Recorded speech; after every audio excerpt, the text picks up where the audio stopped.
the tip of the iceberg is a process much more complex and intricate, and it begins like this, beginning from the collection of plastic bottles. Or more accurately, PET bottles were collected through a mass-scale effort and outreach by our volunteers. While personal sources were certainly scrounged, most of the bottles were obtained from a popular chain of hotels going by Banana Leaf.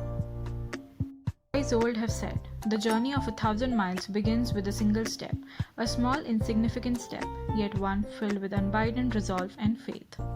And this holds true when tested even for our beloved ambitious initiative, Project Green Tea.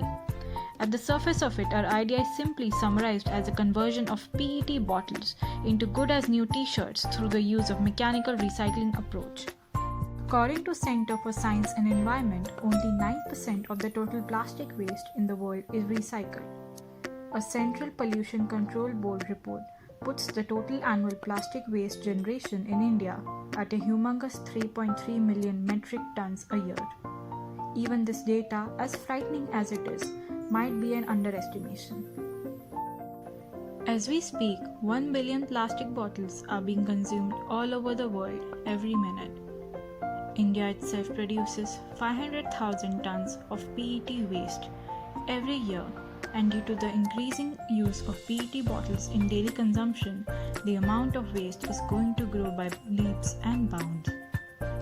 Happens after the bottles have been picked clean of labels and caps and arranged into distinct colorful piles from our childhood.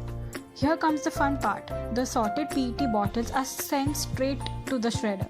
Dirty, empty containers transform into mesmerizing kaleidoscope of small chips and pieces, sharp and tiny and beautiful. Next comes the process of washing and drying. The shredded bits are given a nice warm wash and then sent to the local sauna, that is to say the ovens, for about 10 to 12 hours to rid the moisture that could otherwise ruin the end product. Wondering what happens next? Scroll up to find out. The next step involves melting, filtration and contamination removal.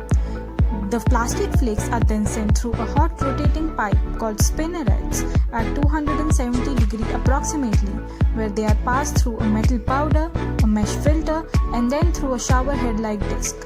Lastly, through another disc which has 68 tiny holes which presses the liquidated polymer into 68 strand filaments.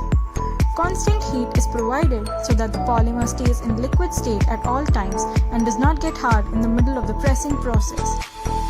Color could be added in this step to the plastic chips before melting if one wishes to produce a colored yarn.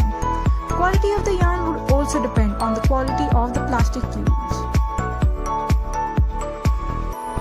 What happens next?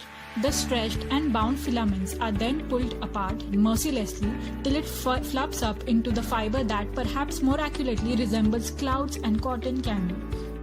Once the filament have been obtained, these strings are blown together and spooled into yarn through the use of heated air. If you want to keep some aside to weave that winter sweater, this is your cue. This process is far from over, of course.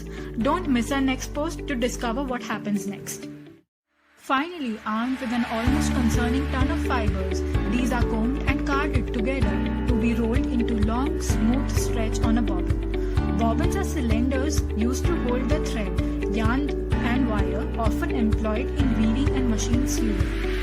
Carding process, this web is divided into smaller long strips called pencil rovings. These are collected on large spools at the end of the card. These spools of pencil rovings will be placed on the spinning frame to finally make the proper yarn. Stay tuned to find out how this gripping adventure ends. Voila! Just like that, the yarn is finally woven into fabric. From there on, it's only a matter of time before the fabric is designed and made into t-shirts. Not magic nor prayers, but a bit of science and a whole lot of heart. That's how our project runs and breathes.